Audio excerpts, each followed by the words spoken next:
انہی احسانات میں سے ایک احسان اللہ رب العالمین نے کیا کیا؟ آپ کی بعثت کا احسان کیا. انسانیت گمراہ تھی، کفر و شرک کے دلدل میں پھنسی ہوئی تھی. اللہ رب العالمین نے ایسی صورت میں محمد علیہ وسلم کو اس دنیا فانی کے اندر مبعوث کیا. 28 سورہ عمران آیت نمبر 164. اللہ فرماتا ہے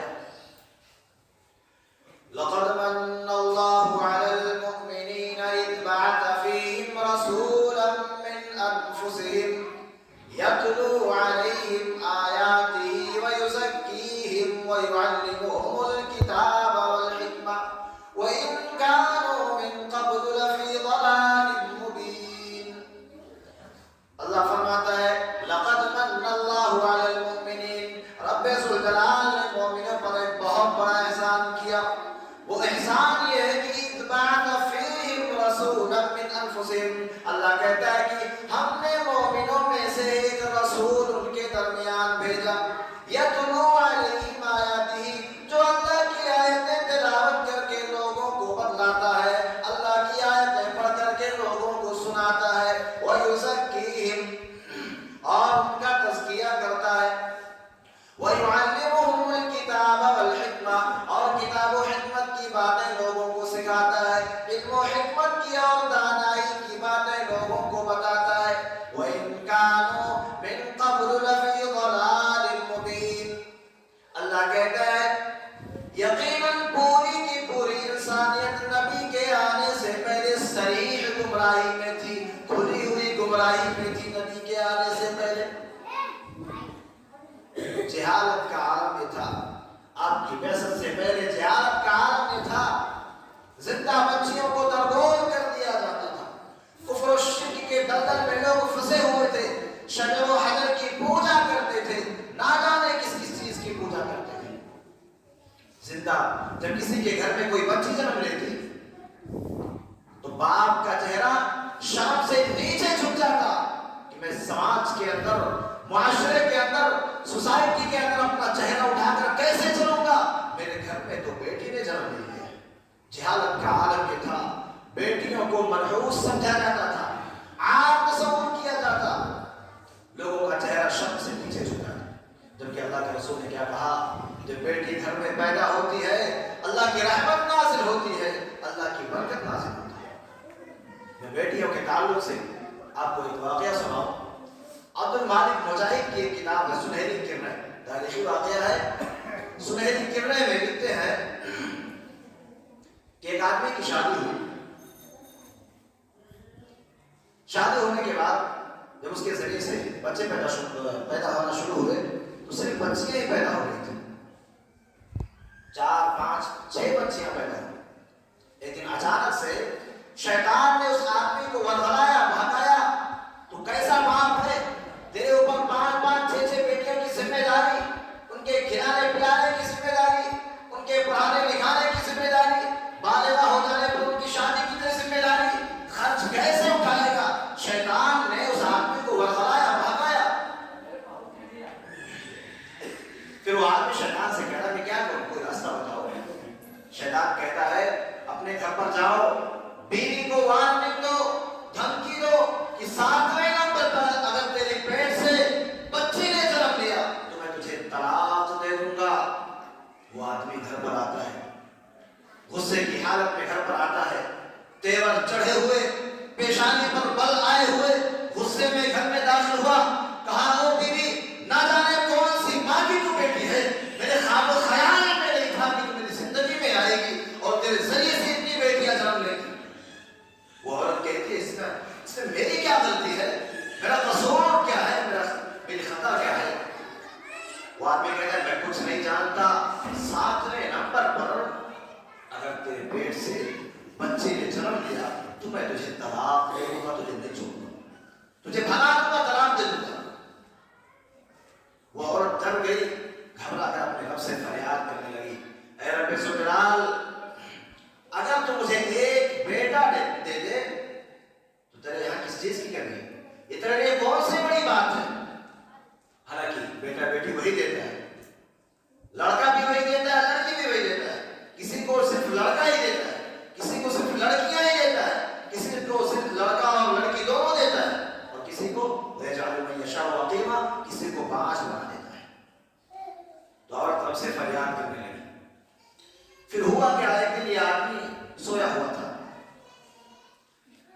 یہ آدمی سویا، رات کے کسی حصے میں خواب دیکھ رہا ہے، رات کے کسی حصے میں خواب میں دیکھ رہا ہے کہ میرے پاس فرشتے آئے، میرے پاس فرشتے آئے اور ہاتھ پکڑا، کہا چلو تمہیں جہنم میں لے کر چلیں گے، تمہیں جہنم میں داخل کریں گے، تمہیں جہنم میں گھسیٹتے ہوئے پھینک دیں گے۔ فرشتے اس آدمی کو گھسیٹتے ہوئے جہنم کے پہلے گیٹ سے لے جا رہے ہیں، جہنم کے پہلے دروازے پر پہنچ گئے۔ وہ آدمی خواب میں دیکھ رہا ہے کہ جہنم کے پہلے گیٹ پر میری پہلی والی بیٹی کھڑی ہوئی ہے، آڑ بن رہی ہے، رکاوٹ بن رہی ہے، فرشتوں سے کہہ رہی ہے اے فرشتوں رک جاؤ، میرے ابا کو جہنم میں داخل کرنے سے پہلے مجھے جہنم میں داخل کرو۔ او فرشتوں، میں اپنے جیتے جی اپنے باپ کو جہنم میں داخل نہیں۔ وہ بیٹی آڑ بن رہی ہے، رکاوٹ بن رہی ہے، نہیں نہیں میرے ابا کو جہنم میں داخل نہ کیا جائے۔ او میرے اللہ، اپنے فرشتوں سے کہہ دے کہ میرے باپ کو جہنم میں داخل نہ فرمائے۔ میرے باپ نے میری بڑی پرورش کی ہے، میری کفالت کی ہے، صبح و شام کی میرے باپ نے میری بڑی فکر کی ہے۔ اے میرے پاک پروردگار، تو میرے والدین کو جہنم سے بچا لے، انہیں جہنم میں داخل نہ فرما۔ بیٹی فرشتوں سے کہہ رہی ہے میرے باپ کو جہنم میں داخل کرنے سے پہلے مجھے جہنم میں داخل کرو۔ دوسری بیٹی، تیسری بیٹی، چوتھی، پانچویں، چھٹی بیٹی، جہنم، 6 بیٹیاں جہنم کے 6 گیٹ پر کھڑی ہوئی ہیں، جہنم کے 6 دروازوں پر کھڑی ہوئی ہیں، آڑ بن رہی ہے، رکاوٹ بن رہی ہے، اونٹ بن رہی ہے، نہیں نہیں میرے ابا کو جہنم میں داخل نہ کیا جائے۔ اتنے میں بندے کی آنکھ کھل گئی، خواب میں دیکھ رہا تھا، گھبرا کر اٹھا، آنکھ کھل گئی، کہنے لگا ہائے میرے اللہ، اب تو مجھے لڑکا نہ دینا، اے میرے پاک پروردگار تو مجھے بیٹا نہ دینا، اللہم ارزقنی السابعہ، اے میرے رب ذوالجلال 7ویں نمبر پر بھی تو مجھے بیٹی ہی دے دے۔ وہ آدمی جو اپنی بیوی کو دھمکا رہا تھا کہ تیرے پیٹ سے اگر 7ویں نمبر پر بیٹی نے جنم لیا تو میں تجھے طلاق دے دوں گا، خواب میں دیکھنے کے بعد کیا کہہ رہا ہے؟ اپنی بیوی سے کہہ رہا ہے غلطی میری ہے، خطا میری ہے، قصور میرا ہے، میں اپنی بیٹیوں کو زحمت سمجھ رہا تھا، میں اپنی بیٹیوں کو اپنے اوپر بوجھ سمجھ رہا تھا، لیکن نہیں، میری بیٹیاں زحمت نہیں ہیں، میری بیٹیاں میری رحمت ہیں، میری بیٹیاں میری عزت ہیں، ذلت نہیں ہے، میری بیٹیاں میرا وقار ہے، میری بیٹیاں برکت کی وجہ ہے، عزت کا سبب ہے، نصرت کا ذریعہ ہے میری بیٹیاں۔ وہ آدمی جو بیٹیوں کو بوجھ سمجھ رہا تھا، بیوی سے کہہ رہا ہے غلطی میری ہے، خطا میری ہے، میری بیٹیاں تو رحمت ہیں، میں انہیں زحمت سمجھ رہا تھا، یہ میری غلطی تھی۔ میرے بھائیو، اس دور کے عالم میں، جہالت کے عالم میں حالت یہ تھی، بیٹیوں کو زندہ درگور کر دیا جاتا۔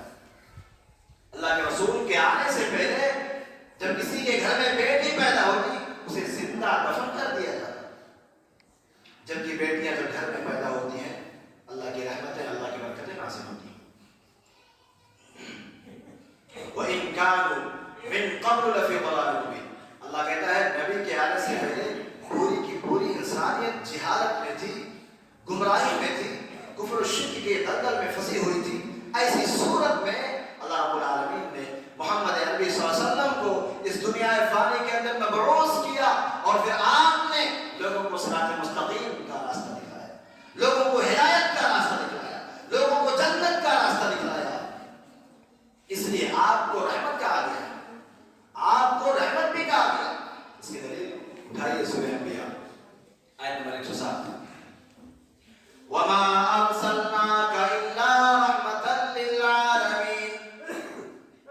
اللہ اپنے نبی سے کہہ رہا ہے اے نبی، ہم نے آپ کو پوری انسانیت کے لیے رحمت بنا کر بھیجا، اے نبی ہم نے آپ کو پوری دنیا والوں کے لیے، ساری انسانیت کے لیے رحمت بنا کر بھیجا۔ آپ صلی اللہ علیہ وسلم اپنوں کے لیے بھی رحمت تھے، آپ غیروں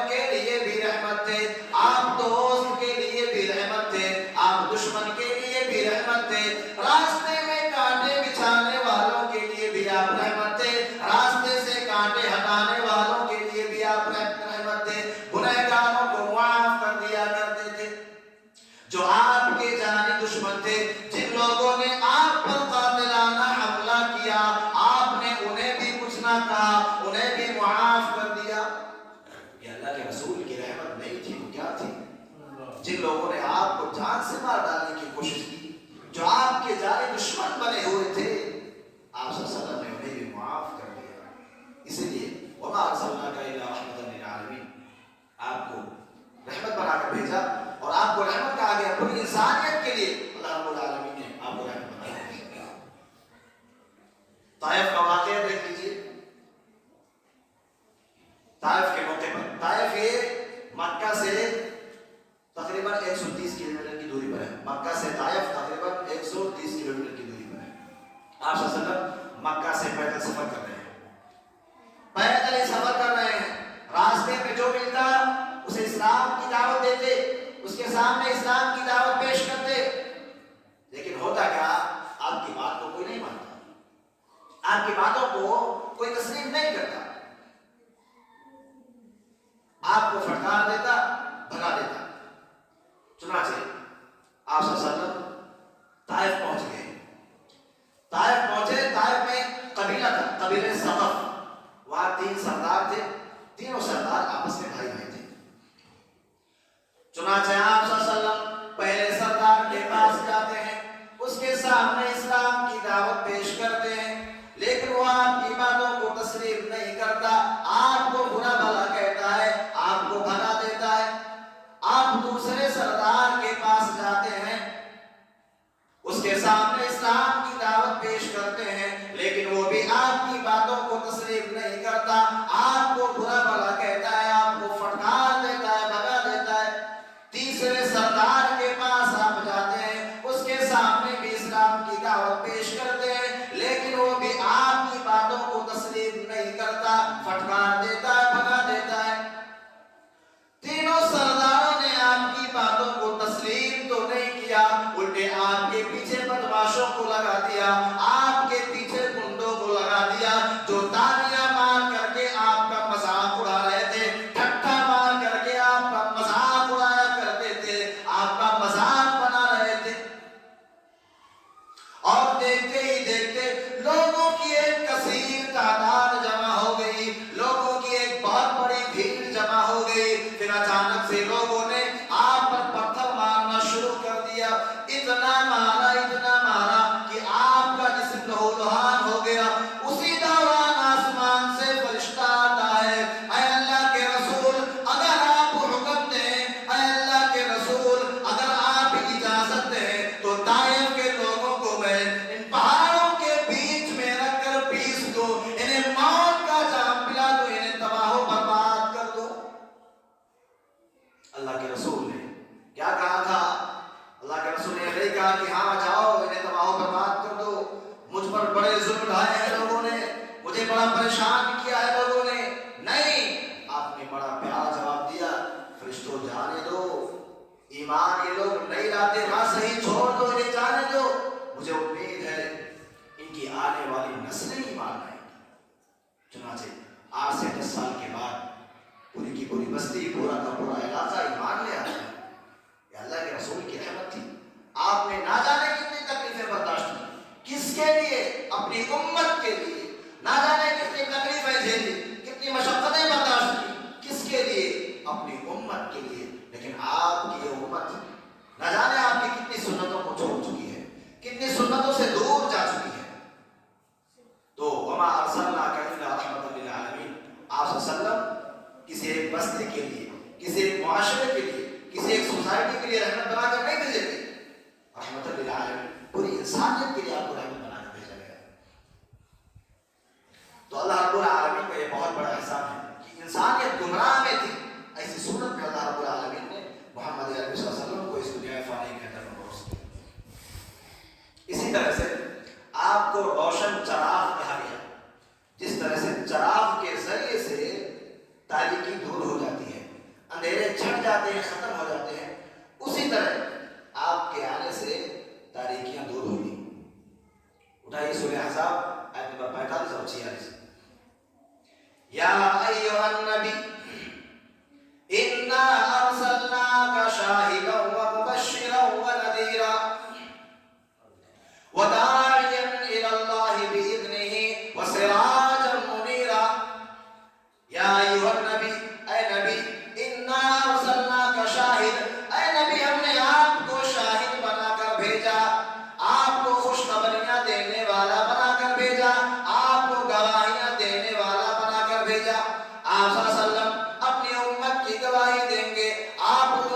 بھی گواہی دیں گے جن لوگوں نے آپ پر ایمان لایا، اور آپ ان کی بھی گواہی دیں گے جن لوگوں نے آپ کی تکذیب کی، جن لوگوں نے آپ کو جھٹلا دیا۔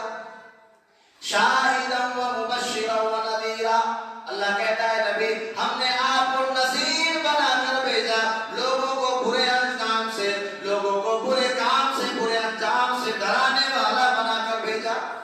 وَدَاعِيًا إِلَى اللَّهِ بِإِذْنِهِ وَسِرَاجًا مُنِيرًا، اے نبی ہم نے آپ کو داعی بنا کر بھیجا، آپ صلی اللہ علیہ وسلم اللہ کا پیغام لوگوں تک پہنچاتے تھے۔ سراجا منیرا، اے نبی ہم نے آپ کو روشن چراغ بنا کر بھیجا، جس طرح سے چراغ کے ذریعے سے، روشنی کے ذریعے سے تاریکیاں ختم ہو جاتی ہیں، اسی طرح آپ صلی اللہ علیہ وسلم کے آنے سے تاریکیاں، کفر و شرک کے دلدل میں جو لوگ پھنسے ہوئے تھے، آپ کے آنے سے وہ تاریکیاں دور ہو گئی۔ تو آپ صلی اللہ علیہ وسلم کو روشن چراغ کہا گیا۔ اسی طرح سے آپ صلی اللہ علیہ وسلم مشفق اور مہربان بھی ہیں، کس پر؟ اپنی امت پر۔ آپ صلی اللہ علیہ وسلم اپنی امت پر مشفق اور مہربان بھی ہیں۔ اللہ رب العالمین نے آپ کی بعض صفات کا ذکر کیا، اٹھائیے سورہ توبہ آیت نمبر 128۔ لَقَدْ جَاءَكُمْ رَسُولٌ مِّنْ أَنفُسِكُمْ عَزِيزٌ عَلَيْهِ مَا عَنِتُّمْ حَرِيصٌ عَلَيْكُمْ بِالْمُؤْمِنِينَ رَءُوفٌ رَحِيمٌ۔ اللہ کہتا ہے لوگوں تمہارے پاس تو ایسے پیغمبر تشریف لائے ہیں، تمہارے پاس تو ایسے نبی آئے ہیں، ایسے رسول آئے ہیں، من انفسکم جو تمہیں میں سے ہیں، تمہاری ہی جنس سے ہیں۔ عزیز علیہ ما عنتم حریص علیکم، وہ نبی ایسا ہے جو ہمیشہ تمہارے فائدے کی چیزیں سوچتا ہے، تمہیں نقصان میں، خسارے میں نہیں دیکھنا چاہتا۔ نبی ایسا ہے جو دنیا اور آخرت دونوں جہان کے بارے میں تمہاری فکر کرتا ہے۔ اس آیت میں اللہ رب العالمین نے آپ صلی اللہ علیہ وسلم کی 4 عظیم صفات کا ذکر کیا ہے، 4 بڑی صفات کا ذکر کیا ہے۔ پہلی صفت یہ کہ آپ صلی اللہ علیہ وسلم جن سے بشر سے ہیں، انسان وہی کی جنس سے ہیں، آپ نور سے پیدا نہیں کیے گئے، نہیں آپ نور ہیں۔ آگے جو آیتیں آ رہی ہیں یہ واضح طور پر اور صاف طور پر یہ بتا رہی ہیں کہ آپ صلی اللہ علیہ وسلم انسان وہی کی جنس سے ہیں، آپ انسان میں سے ہیں، نور سے نہ بنائے گئے نہ نور سے پیدا کیے گئے۔ یہ آیتیں ان لوگوں کی ترتیب میں جو لوگ کہتے ہیں کہ اللہ کے رسول نور تھے یا نور سے پیدا کیے گئے، ان کی ترتیب میں آگے کی جو آیتیں آ رہی ہیں اس کے بارے میں اٹھائیے سورہ کہف آیت نمبر 110۔ قل انما انا بشر مثلكم يوحى الي انما الهكم اله واحد۔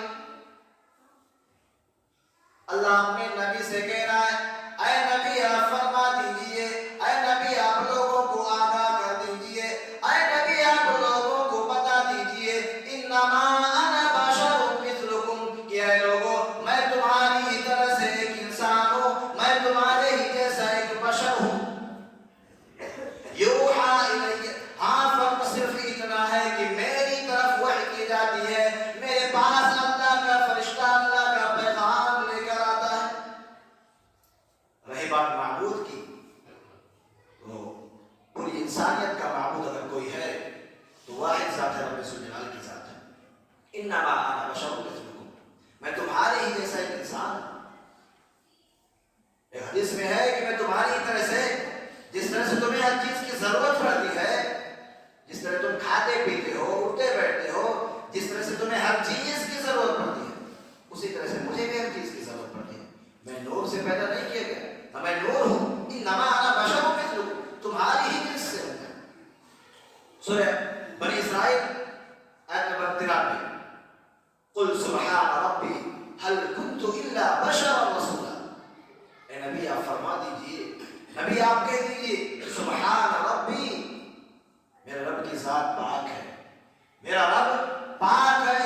هل كنت الا بشرا رسولا، اے لوگوں میں تو صرف ایک انسان ہوں جو رسول بنا کر بھیجا گیا، میں کوئی نور نہیں ہوں، میں بشر ہوں، انسان ہوں جو رسول بنا کر بھیجا گیا۔ تو آپ کی پہلی صفت کیا بتائی گئی؟ آپ صلی اللہ علیہ وسلم نہ نور تھے، نہ نور سے پیدا کیے گئے، بلکہ بلکہ آپ انسان تھے اور انسانوں ہی میں سے تھے، انسانوں کی جنس سے پیدا کیے گئے۔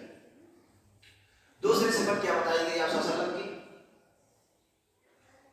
اللہ کہتا ہے تمہاری ہر قسم کی تکلیف اور مشقت اس نبی پر نہایت گنا گزرتی ہے۔ اسی لیے آپ صلی اللہ علیہ وسلم نے آپ دین میں آسانی کو پسند کرتے تھے۔ آپ صلی اللہ علیہ وسلم ہر اس کام کو چھوڑ دیتے جس میں امت کے لیے مشقت کا باعث تھا، ان تمام کاموں کو آپ نے چھوڑ دیا۔ مثال کے طور پر اس کی کئی ساری مثالیں ہیں۔ معراج کے موقع پر آپ کو کیا ملا؟ آپ کو کیا دیا گیا؟ نماز دی گئی، 50 ٹائم کی نمازیں ملی تھی پہلے۔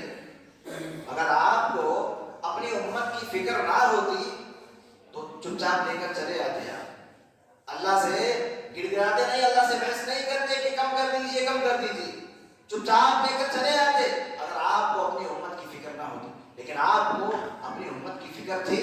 آپ نے کہا اللہ میری امت اتنا بڑا بوجھ نہیں اٹھا سکتی، یہ ذمہ داری میری امت نہیں اٹھا سکتی، اللہ کم کر دے۔ کم کراتے کراتے 5 ٹائم کی نمازیں پڑھی، اور اگر ہمیں 5 ٹائم کی نمازیں صحیح ڈھنگ سے پڑھے تو 50 ٹائم کی نمازوں کا ثواب ملے گا۔ لیکن افسوس ہے کہ لوگ صرف جمعہ کے دن آتے ہیں، باقی ہفتے بھر نہیں نظر آتے۔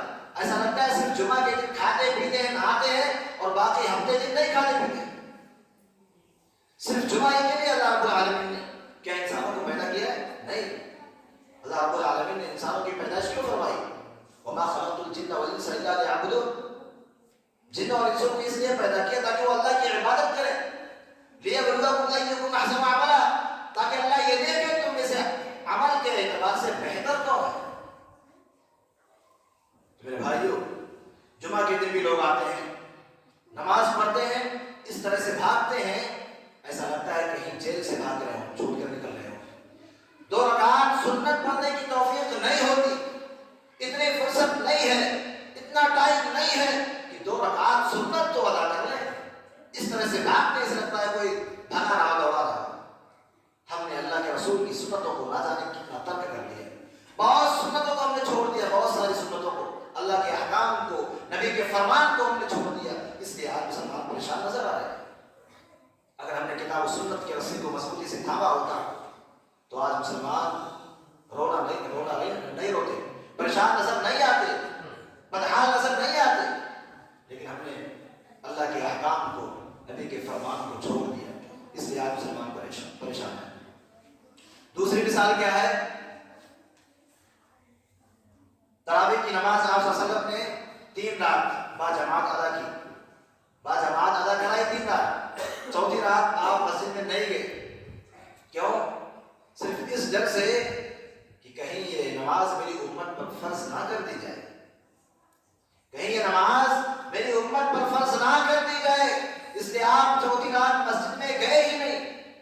تو اللہ کے رسول کو اپنی امت کی بڑی فکر تھی میرے بھائی۔ اس کے علاوہ بہت ساری مثالیں ہیں جو اس بات کی واضح دلیل ہے کہ آپ صلی اللہ علیہ وسلم اپنی امت پر نہایت مشفق اور مہربان تھے۔ اللہ کے رسول اپنی امت کے لیے بڑے فکر مند رہا کرتے تھے۔ اگر اللہ کے رسول کو فکر نہ ہوتی، آپ حدیثوں کا مطالعہ کیجیے، یا ربی امتی امتی، قیامت کے دن بھی اللہ کے رسول کے لیے آئیں گے اللہ سے، یا ربی امتی امتی، اے اللہ میری امت کی حفاظت فرما، میری امت کو جہنم سے نجات دلا، میری امت کی دیکھ بھال فرما۔ قیامت کے دن بھی اللہ کے رسول اپنی امت کے لیے گڑگڑائیں گے۔ جس دن کوئی کسی کا پرسان حال نہ ہوگا، نہ بھائی نہ باپ نہ بہن نہ بیٹی نہ ماں، کوئی بھی ساتھ میں نہیں ہوگا، اتنی کسی کو فرصت ہی نہیں ہوگی کہ نظر اٹھا کر دیکھ لے سامنے کون کھڑا ہے۔ اللہ کے رسول نے فرمایا قیامت کے دن مرد اور عورت دونوں ایک دوسرے کے سامنے ننگے کھڑے ہوں گے۔ حضرت عائشہ سوال کرتی ہیں، اے اللہ کے رسول اگر مرد اور عورت ایک دوسرے کے سامنے